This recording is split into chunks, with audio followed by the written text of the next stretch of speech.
ঢাকার কেরানীগঞ্জে যৌতুকের জন্য কড়াইয়ে সয়াবিন তেল গরম করে শরীরে ঢেলে স্ত্রীকে পুড়িয়ে হত্যার দায়ে মিজান সর্দার বয়স ৩৫ বছর নামের একজনকে মৃত্যুদণ্ড দিয়েছেন আদালত। একই সঙ্গে আদালত তাকে ১ লাখ টাকা অর্থদণ্ড দিয়েছেন। ঢাকার নারী ও শিশু নির্যাতন দমন ট্রাইব্যুনাল ৪-এর বিচারক মুন্সি মোহাম্মদ মশিউর রহমান আজ রোববার সকালে এ রায় দেন। প্রথম আলোকে এ তথ্য নিশ্চিত করেছেন ওই আদালতের স্পেশাল পাবলিক প্রসিকিউটর পিপি এরশাদ আলম। রায় ঘোষণার পর মিজান সর্দারকে কারাগারে পাঠানোর আদেশ দিয়েছেন আদালত।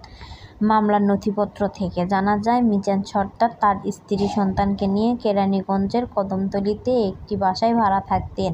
এই দম্পতির একটি ছেলে ৭ বছরের আর মেয়ে ৬ বছরের রয়েছেন। যৌতুকের জন্য মিজান বিভিন্ন সময় তার স্ত্রীকে নির্যাতন করতেন। মিজানকে তার স্ত্রীর পরিবার ২০ লাখ টাকা মূল্যের জমি কিনে দেয়। একই সঙ্গে ৭ লাখ টাকা দিয়ে দোকান করে দেওয়া হয়। এরপর নির্যাতিত থামেনি।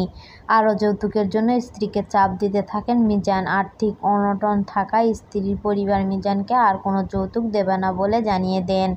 এতে ক্ষিপ্ত হয়ে ২০২৩ সালের ৬ মে রাতে স্ত্রীকে মারধর করে মিজান। পরে মিজানের স্ত্রী ২ সন্তানকে নিয়ে ঘুমিয়ে পড়েন। এ সময় মিজান কড়াইয়ে সয়াবিন তেল গরম করে পরে সেটা তার স্ত্রীর শরীরে ঢেলে দেন। দগ্ধ অবস্থায় উদ্ধার করে ওই নারীকে ঢাকা মেডিকেল কলেজ হাসপাতালে ভর্তি করা হয়। চিকিৎসাধীন অবস্থায় ২৫ মে মারা যান তিনি। মৃত্যুর আগে তিনি জবানবন্দি দেন।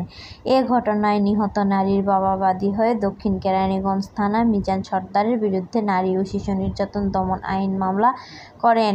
পরে পুলিশ মিজানকে গ্রেপ্তার করে তিনি স্ত্রীকে পুড়িয়ে হত্যা করার কথা আদালতের কাছে স্বীকার করে নেন। একই বছরের ৩১ জুলাই মিজানের বিরুদ্ধে আদালতে অভিযোগপত্র জমা দেয় পুলিশ। এ মামলায় রাষ্ট্রপক্ষ থেকে ১২ জন সাক্ষীকে আদালতে হাজির করে পুলিশ।